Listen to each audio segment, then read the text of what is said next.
Kasus sumur resapan yang bikin rusak jalan dan ditambal aspal, lalu masih jebol juga, harusnya membuat Anies dipenjara. Apalagi program sumur resapan ini kita ketahui ternyata pelaksanaannya di lapangan juga seperti ini. Jadi bisa dipertanyakan lagi apakah memang betul-betul diperlukan untuk melakukan program-program sumur resapan ini, dan jika dilakukan pelaksanaannya betul-betul harus dilakukan dengan baik dan kemudian harus jangan sampai kemudian menimbulkan korban. Karena itu yang kita lakukan adalah memperbanyak sumur-sumur resapan di tiap kampung, di tiap rumah, di tiap jalan, sehingga tanah di bawah Jakarta berisi air kembali. Saya coba jawab ya pertanyaan Bapak. Yang pertama adalah apakah program sumur resapan di DKI Jakarta ini efektif, Pak? Sama sekali tidak, karena tidak disadarinya kecepatan turunnya hujan dalam hubungan dengan kelambatan resapan air di dalam tanah, kelambatan resapan air di dalam tanah, kelambatan resapan air di dalam tanah. Namun sebetulnya yang saya lebih khawatirkan itu adalah bagaimana dengan kondisi sumur-sumur resapan lain. Apakah kondisinya sama seperti di sini? Sekarang kan juga sudah ditampilkan di layar ya. Kalau kita lihat di gambar yang viral juga, besi yang digunakan untuk menahan itu terlihat tidak kuat, ya, terlihat rapuh. Nah, ini kebetulan terjadi pada mobil saya. Bagaimana jika ini terjadi pada orang lain? Saya sebetulnya nggak tahu ya apa yang terjadi sehingga Pak Lurah mengeluarkan pernyataan seperti itu. Karena sebagai pejabat publik tentunya harus berhati-hati ya dalam mengeluarkan pernyataan. Yang jelas buat apa mobil saya bolak-balik di atas sumur resapan? Tidak mungkin sama sekali.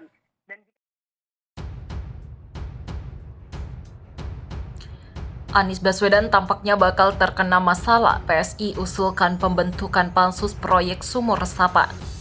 Memasuki fase akhir masa jabatan sebagai Gubernur DKI Jakarta, Anies Baswedan tampaknya masih kerap terkena masalah. Kali ini hal tersebut karena proyek sumur resapan yang dikerjakan fraksi PSI DPRD DKI Jakarta mengusulkan pembentukan panitia khusus atau pansus guna menyelidiki proyek sumur resapan Pemprov. Pasalnya banyak keluhan dari warga yang diterima PSI terkait salah satu program unggulan Gubernur DKI Jakarta Anies Baswedan dalam mengatasi banjir di ibu kota ini. Kami banyak menemukan dan menerima pengaduan tentang sumur resapan yang amburadul. Sumur resapan Anies Baswedan yang ada yang merusak jalan. Ada yang terbengkalai hingga ada yang mengancam keselamatan pengguna jalan, ucap politisi PSI Justin Andrian pada Rabu, 15 Desember 2021. Banyaknya masalah yang timbul dari proyek sumur resapan Anies Baswedan pun disebut harus diusut tuntas. Sebab alokasi anggaran untuk program sumur resapan ini mencapai 411 miliar rupiah pada 2021 ini.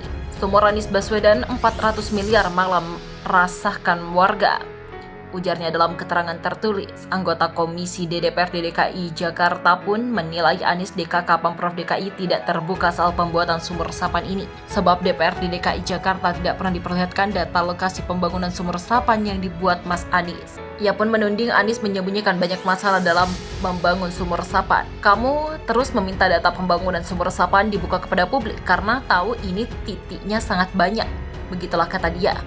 Saat Pemprov tidak membuka data tersebut, kami jadi curiga ada yang ditutup-tutupi, sambungnya menjelaskan. Dengan pembentukan pansus sumur resapan diharapkan sebuah permasalahan dalam pembangunan sumur resapan dapat diselesaikan sehingga bisa memberikan manfaat kepada warga ibu kota. Langkah ini harus kami ambil karena Pemprov DKI kurang terbuka. Kami harap fraksi-fraksi lain juga dapat mendukung langkah ini, tuturnya. Kami ingin memastikan warga Jakarta menerima manfaat dari 411 miliar ini, tambahnya menjelaskan. Program sumur resapan buatan Gubernur Anies Baswedan belakangan menjadi sorotan. Bukannya mengurangi banjir, pembuatan sumur resapan justru dianggap bikin resah warga lantaran dalam proses pembangunannya justru merusak jalan. Bahkan mobil milik Ketua DPP PSI Isyana Bagus Okta sempat terperosok masuk ke dalam sumur resapan yang ambles di Tembak Bulus, Jakarta Selatan